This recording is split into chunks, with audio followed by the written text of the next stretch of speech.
Hello, this is Larry Burke from the Lorraine Mohawk and Brockway Railway DCC layout. But today I'm going to do my first dead rail install because the new logging branch I'm putting in is going to be a dead rail logging branch. I ordered a kit of materials from Pete out at Dead Rail Installs in California. I'll go over that, exactly what everything we have here. Okay. Battery charger, specifically for the battery we'll be using, which is this battery. It's a 11.1 volt, 250 milliamp LiPo battery, lithium polymer. This is a magnetic read on-off switch. And to go with that, we have the magnet to turn it on and off. We have various heat shrink tubings for any connections we're going to make. And from Blue Rail DCC, Pete's given us a Blue Rail dead rail decoder. This is what's going to actually control the locomotive. Just 4 wires, black and red power coming in from the battery, white and yellow power going out to the motor on the locomotive. Okay. Now I'm going to put the first engine. This is a On30 Shea Bachmann. Rather than put the decoder and stuff inside the loco, there actually probably is enough in there, space in there. I'm going to actually put it into this little caboose.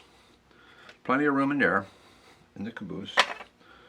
But what this does, it gives me the opportunity to connect it using these 2-wire micro mini plugs, one in the locomotive and one in the caboose. So then I'll be able to use the one decoder setup to power multiple locomotives. I have 3 logging locomotives. To change engines, I'll just be able to unplug from one and plug into another. Okay. The board on the Shea has a standard 8-pin plug. I have a blank here, and this is what I'm going to actually use for connecting the wires. I've taken and cut a very small gap in the bottom of the tender, and that's how the plug is going to stick out. So what we want to do now, first step, is I'm going to install this into my blank plug, and we'll place that in there, and then the locomotive will pretty much be done. So we'll go ahead and do that right now.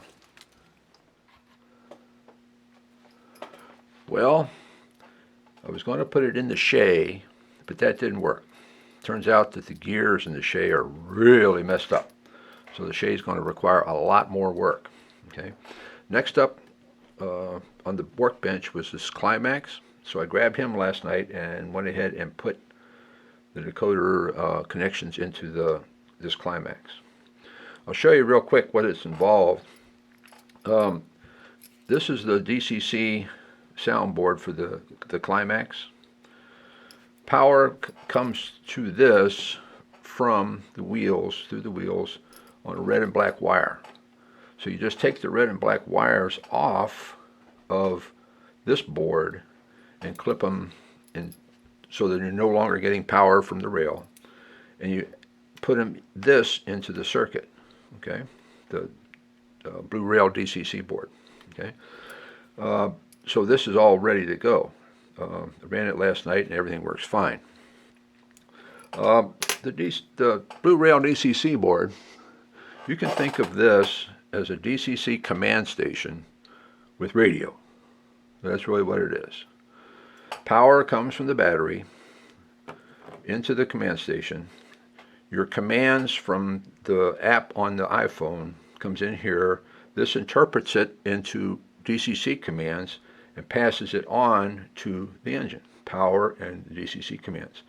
So rather than getting power and DCC commands through the rail, through the wheels, into the engine, it's actually coming right through this.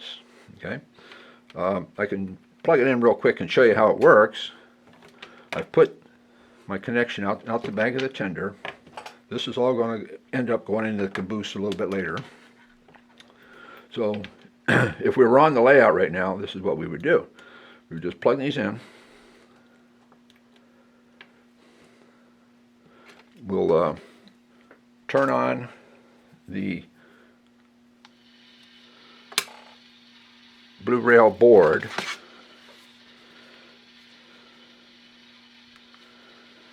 And we're going to take, using in this case I got an iPad, Ron's mini iPad, and we just hit up the blue rail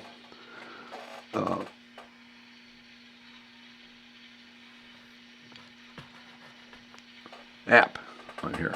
Okay, it's really kind of simple. Just hit connect.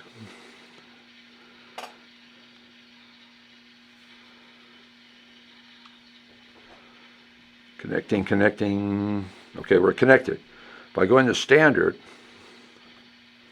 and there's the loco control screen. Hope we can see all this okay. Okay, start up. So we start the engine up. Yeah.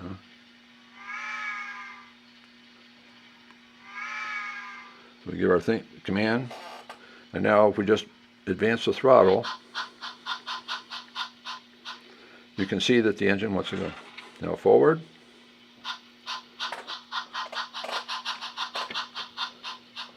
And that's basically how it works. Okay? So I'm going to shut this down and disconnect.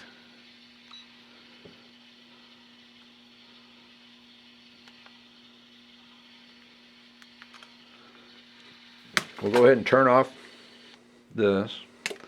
Now I'm going to take a few minutes and button this engine up, put everything back the way it needs to be. I'm going to install the